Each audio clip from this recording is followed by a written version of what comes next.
Sur le front de la Covid, on marche toujours sur une ligne de crête. 456 personnes sont encore décédées hier à l'hôpital. Guillaume, un niveau jamais atteint depuis plus de 2 mois. La vaccination, elle tourne au ralenti. 1 500 000 personnes seulement ont reçu au moins une dose à ce jour.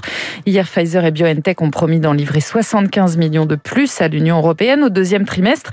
Alors, une question ce matin, comment accélérer la production ? Eh bien, certains élus ont eu une idée, faire tomber les brevets des vaccins, mais rien n'est plus facile. Mais c'est très difficile, Camille Schmitt. Dans la théorie, avec une levée des brevets, les laboratoires français pourraient produire eux-mêmes des doses de vaccins. C'est pourquoi Fabien Roussel, député du Nord, demande la mise en œuvre de ce qui est appelé une licence obligatoire. Dans la législation française, quand les laboratoires ne sont pas en capacité de répondre à une urgence sanitaire, l'État a le droit de réquisitionner des formules, des vaccins, pour pouvoir les produire lui-même. Mais en pratique, un premier problème se pose. Si le brevet d'un vaccin tombe dans le domaine public, encore faut-il que les laboratoires soient capables de le produire.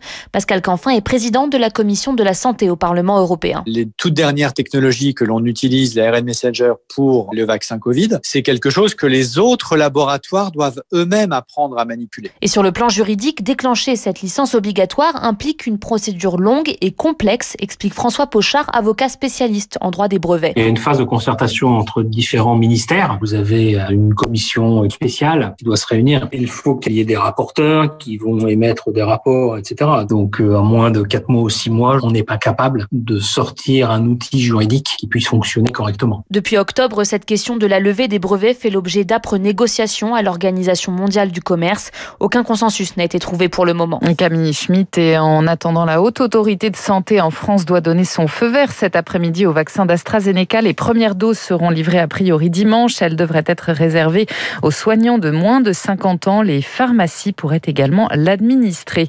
Conséquence de la crise sanitaire.